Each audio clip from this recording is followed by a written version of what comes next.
Muraho, amahoro y'Imana nabane namwe. Ndifuza kubasangiza ubuhanuzi bw'abahanuzi batatu bwaciye kuri YouTube ku itariki 15 z'ukwa gatatu 2024. Ubuhanuzi bwanteye amatsiko kuko ibyavugwaga bimwe byari bimajije kuba. Bituma mbukurikirana ngo ndebe ko ibisigaye byavugwaga nabyo bizaba koko. Ubuhanuzi bwatanzwe mu kiganiro umupasiteri akaba n'umuhanuzi Brandon Giggs yagiranye n'umudamu Amanda Grace ndetse na Pastor Steve. Barimo basobanura ibimenyetso by'ubwira kabiri muri Amerika, noneho birangira Brandon ahanuye ukuntu Trump azaraswa ku gutwi ntapfe. Ndimo gusoza iyi nkuru ariko nanjye ndababwira inzozi narose ziganisha ku munsi wo kugaruka kwa Yesu Kristo.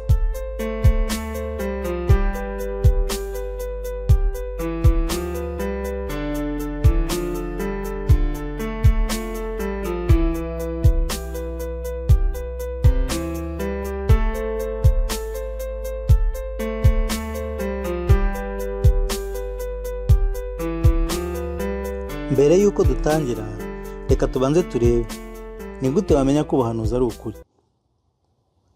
Imana izi ibihe byose kuva mu ntangiriro kugera ku iherezo, nk'uko ibivuga muri Yesaya ibice 46 umurongo wa 9 kugeza ku wa 10.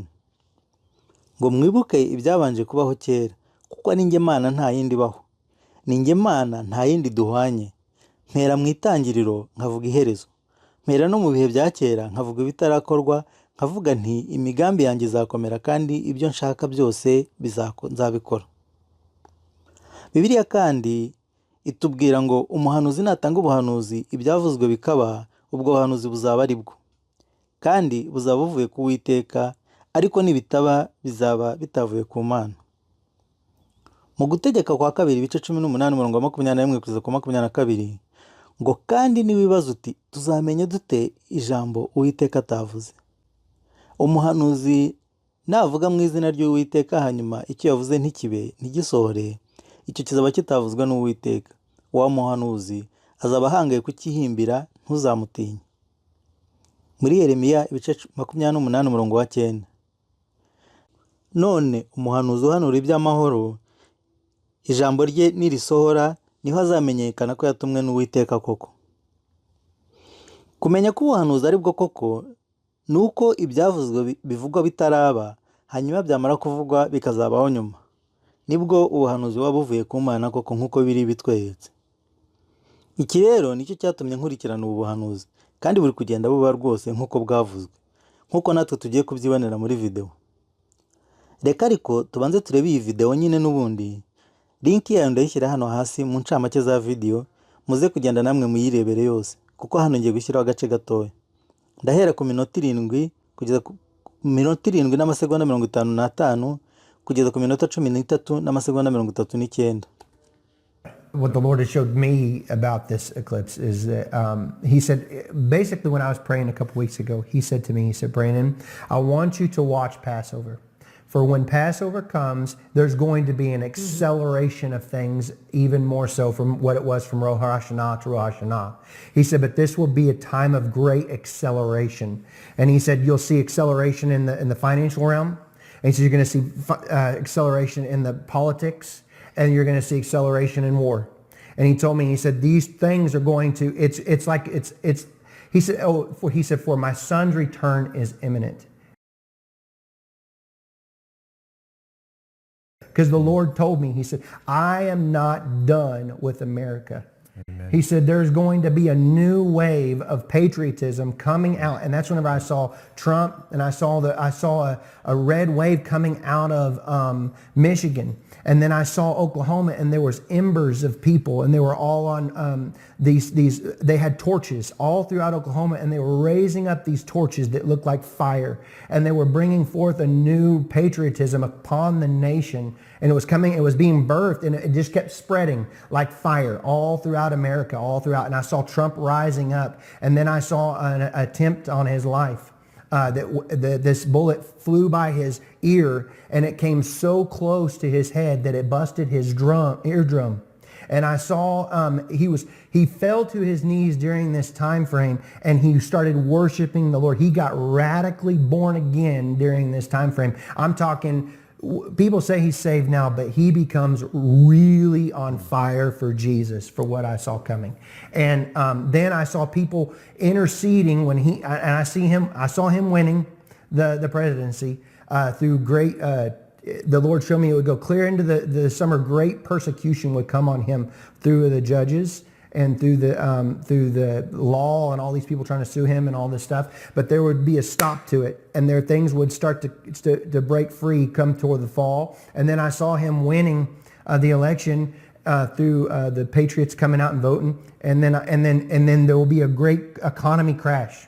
Yeah. I saw they had a great economy plan, a crash. Yeah. Worse than the Great Depression. And the Lord warned me about this. It would be a great dark time. But I saw paddles coming upon America's soil like a shocking of the soil.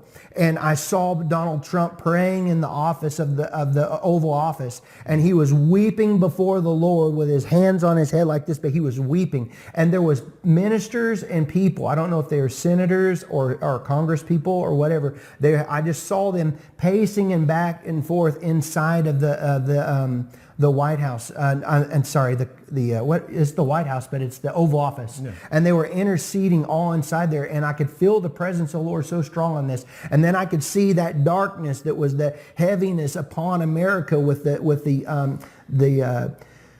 the financial crisis of what I saw coming. It started to lift above the trees, and I saw the blue and the things coming back out, and the green times and the good times coming back again. But the Lord said it would be forth a time of a season of a shaking, and it would be a shaking to awaken. And in this, this would basically that He was not done with America. There would be a great revival come, and it's not all doom and gloom. That's what He said. The sky's not falling. There's a time of, it's like people would say, this is judgment. And the Lord said, do not call this judgment. It's not my judgment. It's a correction. Incamake z'ibyo umupasiteri avuze ngo mu byumweru byashize ngo ndimo gusenga ngo nyuma ya Pasika, aravuga Pasika ya 2024, ngo hari ibihe bigiye kwihutishwa mu ihungabana ry'ubukungu, politike n'intambara. Arongera aravuga ngo umwana wanjye kandi ari hafi kugaruka, arimo kuvuga Yesu. Guhera ku munota wa 10 n'amasegonda 38 ngo Imana ntirarangizanya na Amerika, ngo nuko mbona Trump araraswa, bagerageza kumurasa. Aragwa apfukamye, atangira gusenga, ahita abaseriye noneho mu gakiza, atangira gukurikira Yesu by'ukuri. Ngo mubona atsinda amatora, ngo kandi bashaka kumufunga bamujyana mu nkiko, ariko ngo bizahita bihagarikwa. Mbona atsinze amatora, hazabaho kugwa k'ubukungu cyane, hazabaho ibihe bibi by'umwijima. Ngo mbona Trump asenga arira, ari muri ofisi ye n'abantu benshi bamuzengurutse basenga bazenguruka. Ngo mbona paddles ziza ku butaka bwa Amerika kuzura Amerika. Umwijima cyangwa se umutwaro wari uremereye Amerika ukurwaho. Mbona ibihe byiza biragarutse. Hazabaho ugukangurwa, ibyo bita revival cyangwa se ububyutse. Abantu bazabyita ko Imana iri kubaciraho iteka, ngo ariko hoya ntimubyite gutyo, ngo ahubwo ni ugukosorwa. Tugaruke ku munota wa 13 amasegonda 39. Reka rero dusesengura ibiri muri ubu buhanuzi. Ngewe ubwanjye nkimara kubona iyi video, kubera ko amakuru yari arimo acicikana ahantu hose, ufungura kuri internet ukabona, kuri televiziyo ukabona ni Trump warashwe, aho ugiye hose ugasanga kuri internet ugasanga Trump yarashwe ku gutwi. Nahise nihutira kureba igihe uyu muhanuzi yashyiriye ubu butumwa kuri YouTube. Ngiye kureba nsanga yabushyizeho ku itariki 15 z'ukwa 3 2024. Ariko icyo gihe Trump araswa byari ku itariki 14 z'ukwa 7 2024. Urumva ko mo hagati aho ngaho hari haciyemo amezi 4. Iyo yari ibaye igihamya ya mbere ko ubwo buhanuzi bushobora kuba ari bwo koko. Ariko ntabwo nashizwe. Narakomeje njya kureba muri comment hasi, sanga zimwe muri comment uziko bashyiraho igihe za posting. Sanga zimwe muri comment zimaze amezi arenga amezi 4. Nkuko Bibiliya n'ubundi yabivuze ngo umuhanuzi navuga ikintu kizaba kivuye ku Uwiteka. Siniyumvishaga ukuntu iyo video yavugaga ko bazamurasa ku gutwi kw'iburyo neza bikarangira bibaye gutyo. Kubera ko kandi hari ibindi yahanuye byagombaga gukurikiraho, ariko bitaraba, ndibwira ntireka mbitegereze ndebe ko koko bizaba. Bimwe mu byo uwo muhanuzi Brandon yavuze ni ibi: ngo Trump akiraswa azagwa hasi, ngo ahite asobanukirwa mu by'ukuri ko ari Yesu umukijije, ngo ahagurukane imbaraga nyinshi. Imanza zose zamujyanaga mu nkiko zizahita zihagarikwa, ngo kandi atsinde amatora ku bwiganze, kandi ngo hazabaho no kugwa k'ubukungu. Ibi byose niko byagenze. Trump yararashwe ku gutwi kw'iburyo aragwa, ahagurukana imbaraga zidasanzwe nk'uko muri kubibona kuri ino foto. Imanza zose bamurekaga zahise zihagarikwa. Ariko Brandon agitangira kuvuga yavuze ngo hari ibintu bitatu bigiye kwihutishwa. Dusubiye inyuma gatoya, aravuga ngo ubukungu buzahungabana, politike n'intambara ngo ni ibintu bigiye kwihutishwa cyane, ngo kandi ngo umwana w'umuntu ari hafi kugaruka. Reka rero nabyo tubisesengure. Duhere ku bukungu. Nk'uko uyu Brandon yabivuze ngo hazabaho kwihutishwa mu kugwa k'ubukungu, ubukungu buri guhungabana cyane. Muribuka Trump akijya ku butegetsi yahise atangira gufatira ibihano ibihugu byinshi ndetse azamura imisoro. Muribuka intambara ye y'imisoro hagati ye n'Ubushinwa. Akijya ku butegetsi kandi yahise ashyiraho minisiteri yitwa DOGE, yari iyobowe na Elon Musk. Yagomba kureba aho leta ikoresha amafaranga nabi. Yarangiye ibigo byinshi cyane bya leta bifunzwe. Kuva ubwo rero atangira gufunga imfashanyo ku miryango myinshi yafashwaga na leta, afunga ikigo cyitwa USAID cyakoreshwaga mu gutera inkunga ibihugu byinshi ku isi. Ibi nabyo byahungabanyije ubukungu bw'ibihugu byinshi. Trump kandi yakuye Amerika mu miryango myinshi 66, harimo 31 ikorera muri UN. Aho harimo n'ishami ry'umuryango w'abibumbye ryita ku buzima ryitwa OMS, ndetse ahagarika kuyitera inkunga. Nta gushidikanya ko ubukungu butahungabanye cyangwa buri guhungabana na n'ubu. Reka noneho turebe muri politiki. Politiki mu rwego rw'isi nayo yarahungabanye cyane, kandi biranacyahungabana kuko hari intambara nyinshi zikaze ku isi. Ibihugu by'Uburayi byahoze biri inshuti y'akadasohoka ya Amerika byisanze bihanganye nayo mu rwego rw'ubukungu na politiki, kandi ndatekereza ko n'ubu ngubu ubukungu bugenda burushaho guhungabana. Reka turebe ku ntambara. Hari intambara nyinshi, hari intambara y'Uburusiya na Ukraine byari bisanzwe biriho Trump ajyaho. Hari intambara hagati ya Israel na Iran, iyi nayo ni nkaho yatangiye Trump atarazaho, ariko nayo iri mu bintu bihangayikishije isi. Hari rero n'izindi ntambara nyinshi cyane ziri kuvuka, ndetse Trump avuga ko hari izo yagizemo uruhare mu guhagarika, harimo n'iyishyamiranyije Congo n'igihugu cyacu cy'u Rwanda. Nta washidikanya ko rero ubu buhanuzi ari bwo. Byishingiye byabaye ndi kubikurikirana umunsi ku wundi. Ubwo rero niba byinshi byarabaye cyangwa biri ku ubu ngubu, ubu uyu pasiteri nyine akaba n'umuhanuzi Brandon yaba yaravuze ukuri. Kandi yaranavuze rero ngo Yesu ari hafi kuza. Nabyo nta wabishidikanya kuko ububajije umukristo wari wese usobanukiwe iby'ubukristo, umubajije ibihe turimo, akubwira ko Yesu n'ubundi ari mu nzira ari kuza. Nkiri kuri uku kuza kwa Yesu Kristo, nanjye ngiye kubasangiza iyerekwa nagize mu nzozi nsinziriye. Mu kwezi kwa 9 2025, icyo gihe nari maze iminsi numva asa nkaho mbese ntakiri kumwe n'Imana. Nuko mfata ibihe byo gusenga, saba Imana ngo imvugishe kandi nyiyereke kurushaho. Noneho nkirangiza iminsi nari nafashe yo gusenga, hari ku itariki ya 21 z'ukwa 9 2025. Nari mvuye ku rusengero ahagana mu masaa 5 gutyo saa 6. Numva ndananiwe cyane, nyine mfite ibitsotsi biteye ubwoba, mpita njya ku buriri ndasinzira. Nuko nkirambika mpita nsinzira ndarota. Ndota inzozi zikurikiranye, ariko izanyuma narindi ahantu hari umugabo tuziranye. Uwo mugabo ni umwarimu mu rusengero njya nkunda kujya gusengeramo rimwe na rimwe. Iwe hari habaye ikintu kimeze nk'ikiriyo, nisanze nicayemo nyine.